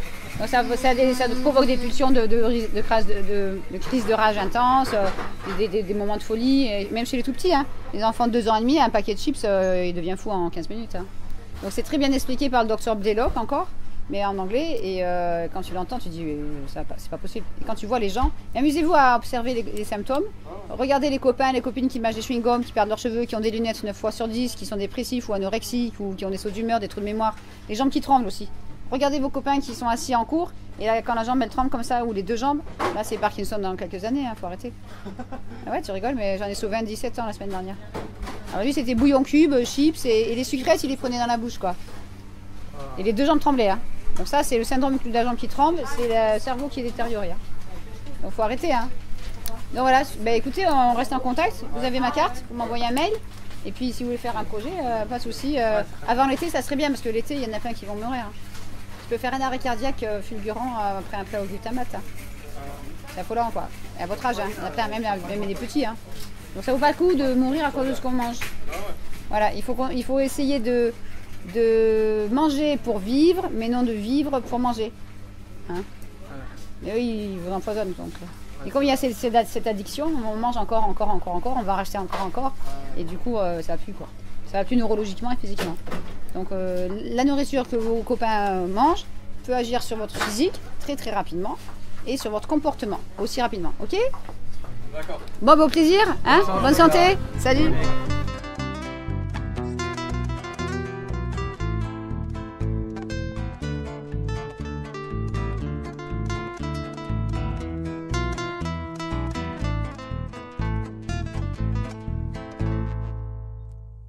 Alors c'est parti, là on attaque le rayon des... Chewing-gum. Baba. Du coup, ce qui est très intéressant dans ces rayons-là, c'est des jolis paquets qui donnent envie de manger des fruits. On a goût myrtille, ça ne veut pas dire que c'est à la myrtille, d'accord? Pour des dents fortes, propres et saines. Donc du coup, on achète ça, on se dit c'est à la myrtille, parce qu'il y en a plus sur l'emballage qu'à l'intérieur. Et quand vous le voyez, là c'est écrit clairement en gros, on a envie, c'est la marque, elle est connue. Et les ingrédients, ils sont écrits quelle couleur? Bleu sur mauve. Comme l'aspartame fait baisser la vue à chaque fois qu'on en consomme, on ne va pas lire. Ça, c'est affolant. Donc là, même moi, à vue d'œil, là, c'est très difficile de lire. On ne va pas arriver à voir, et pourtant je le vois, l'aspartame, il est là. Donc aspartame acésulfame K. On ne lit pas, on prend, on est pressé, on est stressé parce qu'on veut sortir du supermarché. On veut sa drogue, on vient chercher sa cocaïne, elle est là. Et donc du coup, on se dit, c'est aux fruits. Là, la fraise, elle est gigantesque. Goût fraise, c'est pas marqué à la fraise. Donc on met un arôme artificiel de fraise, mais on mettra juste le mot arôme avec des colorants forcément. Donc là, je suis désolée, cette marque est poursuivie aux États-Unis. Donc là-bas, ils changent le nom, c'est Orbit avec la même marque au-dessus. Et donc elle est poursuivie aux États-Unis en class action, ça se met en place, pour les cas de tumeurs cérébrales. Et en France, rien. On n'est même pas capable encore de faire des class action. Donc voilà. Qu'est-ce que c'est les class action? Class action, c'est la capacité aux consommateurs, aux victimes, de se regrouper avec le même avocat pour porter plainte à plusieurs. Donc ça peut être des centaines de gens tous ensemble. Donc en France, c'est pas encore complètement autorisé. En France, tu peux le faire si par exemple tu te mets sous une association, non? En fait, ça commence à bouger. J'ai vu ça hier sur Internet, mais il faut que j'approfondisse par rapport aux droits du consommateur. Mais est-ce que c'était au niveau alimentaire? Je ne sais pas. Mais c'est très difficile. Mais bon, il va falloir que ça se fasse. Donc pourquoi il y a plus de droits aux États-Unis qu'en France? Voilà, c'est affolant. Alors qu'on dit que c'est pas le pays de la liberté, les États-Unis, enfin beaucoup de choses, et finalement. C'est pire, voilà. Là, vous avez nouveau Twist. Donc là, si vous voulez ressembler à un chimpanzé, allez-y. Donc Green Top, on vous met un singe qui est en costume cravate. Hein. Donc c'est vraiment vous prendre pour des abrutis. Et là, on a encore aspartame, acésulfame K, sucralose. Donc c'est 3 poisons et qui vont là. Alors par l'aspartame, c'est très intéressant. Vous avez aussi des OGM sous la forme de lécithine de tournesol ou de soja, arôme, huile végétale. Qu'est-ce que ça fait là-dedans? Et je vous signale aussi que la gomme de base est vendue par Goodyear à ces sociétés. Donc voilà, vous mangez du pneu avec les poissons. C'est affolant quoi. Donc là, c'est Green Top. Vous avez Pink Rock, c'est pas mal non plus. Avec des jolis dessins, des machins, des choses comme ça. Et donc le problème, c'est que par ces produits-là, que ce soit bonbons ou chewing-gum, l'aspartame se dégrade instantanément dans la salive à partir de 30 degrés en sous-produit et va directement au cerveau. Donc le professeur Roberts, qui nous a quittés à 88 ans il y a quelques mois, expliquait que quand on consomme ces produits, il y a un article qui s'appelle l'absorption de l'aspartame par la langue, par la bouche, et donc c'est en anglais. Et donc lui, il a écrit ce texte en expliquant que c'est comme si on consommait... on va recommencer. Donc il a écrit, le professeur Roberts a écrit un texte pour expliquer que quand on consomme des produits comme des bonbons ou des chewing-gums à l'aspartame, c'est comme si on consommait de la nitroglycérine. Donc du coup ça va très très vite dans le cerveau, vous imaginez même pas. Et donc du coup ça provoque cette addiction, cette envie d'en mâcher un autre. Et on a des cas en France, j'ai des cas en France qui étaient à 120, 130 chewing-gums par jour. Et le cas le plus grave au monde était en région parisienne. Elle était à 220 chewing-gums par jour en 2007. Donc elle est dans un état, voilà, la santé c'est plus ça. Mais bon là, cette personne consomme en un jour ce qu'un Français consomme en un an. Donc en 2007, ce marché marchait très fort. Parce qu'à cause du mélange E104 et aspartame qui devient 7 fois plus toxique Il y a beaucoup d'addictions dans les chewing-gums au cœur tendre qu'on va peut-être trouver par là s'il y en a encore. Avec le jus dedans là. Avec le jus dedans. Donc ça s'appelle Sweet Gum. Voilà. Et là, vous voyez, c'est pure fraîche, mentos. Moi, j'appelle ça menteur gomme. Et donc, c'est la laine fraîche, mais bon, ça détruit les neurones. Alors, on contribue à rafraîchir votre haleine, ben oui, c'est sûr, et vous laisse une intense sensation de fraîcheur en bouche. Alors, l'intense sensation, c'est dans le cerveau aussi, puisque ça peut provoquer des crises de rage intenses, des envies de crime, des dépressions nerveuses, un AVC ou une tentative de suicide. Donc, à part ça, tout va bien. Donc là, vous avez marqué en tout petit aspartame acésulfame K sur le côté. Mais rassurez-vous, tout va bien pour cette société. Tu parles d'accès de violence. Moi, je voulais que tu parles un petit peu de cette femme qui a fait le test dans 2 semaines dans les écoles, oui, avec ce film qui s'appelle Enfant, tu vas essayer sur pattes. Oui, tout à fait. Donc là, c'était une petite vidéo de 2007 avec Sue Dangate en Australie, qui va depuis 21 ans dans les écoles primaires, maternelles et collèges pour apprendre aux enfants à lire les étiquettes. Quoi qu'on devrait pouvoir faire confiance et manger des aliments sains, mais c'est plus possible. Donc elle apprend aux enfants. Et il donne une liste d'additifs à éviter à la cantine, quand c'est possible, parce qu'en France c'est très dur. Et il donne une liste aux parents, parce que ça ne suffit pas de changer l'alimentation à la cantine, il faut changer à la maison. Donc le but du jeu dans cette école-là, à l'époque, en 2007 en Australie, c'est que pendant 2 semaines, tous les enfants de toute l'école ne consomment plus d'additifs. Non, ni à l'école, ni à la maison. Et ça marche. Ça marche. Tous les enfants dorment mieux, se concentrent mieux, sont moins hyperactifs, sont plus gentils entre eux, ils ont plus d'amis. En 2 semaines, c'est pas long 2 semaines dans une vie. Et du coup, cette femme, elle fait ça depuis plus de 21 ans et elle a sorti un très bon DVD qui est sous-titré en français de 70 minutes qui explique qu'il y en a marre du mauvais comportement des enfants. C'est quoi le nom ? Le nom du DVD. Le DVD, je te le montrerai, je l'ai avec moi. C'est Fed Up with Behavior, with Children Behavior. Et donc c'est un documentaire qui est filmé en Australie et en Angleterre. Et la partie en Angleterre, c'est époustouflant. Ils filment les coupures de journaux où on décrit qu'il y a des enfants qui deviennent criminels. Les 8 ans, 12 ans. Hein. Et donc ils vont filmer des enfants qui ont un casier judiciaire en Angleterre, avec les photos, les numéros, le policier et tout ça. Et ils prennent un médecin, alors je ne sais plus quelle année c'était parce que c'est pas trop indiqué dans le film, et je vais les trouver ces gens-là. Et donc ce médecin en Angleterre propose un projet sur un groupe d'enfants criminels. Ils ont entre 8 et 12 ans. Hein, j'exagère pas du tout. Et donc on voit ces enfants dans la salle de réunion avec leurs parents. Ils se sautent dessus, ils tombent par terre, ils s'agressent, machin, ils ne tiennent pas en place. Et le médecin dit voilà, on va faire un changement d'alimentation sur 3 semaines. Donc là c'est 3 semaines. Et comme c'est des pauvres gens pas trop éduqués, on leur fournit même les fruits, les légumes, la viande et tout ça pour changer l'alimentation des enfants. Alors il y a des enfants qui disent non, je le ferai pas, j'ai pas envie. Bon, bien sûr, ils sont dans la révolte. Et le cas le plus grave dans ce groupe, c'est une jeune fille de 12 ans qui mâche, vous la voyez mâcher. Et elle se regarde comme ça, complètement violent, etc. Et tous les enfants changent d'alimentation, tous. En quelques jours, ils vont presque tous mieux. Mais au bout de 3 semaines, on voit les mêmes enfants dans le film, dans la même salle, avec les mêmes personnes. Et là, vous êtes stupéfait, quoi. Ils sont sages, ils écoutent, ils sont cohérents, ils sont amis. Ils sont amis entre eux et donc du coup, on voit vraiment un grand changement de comportement.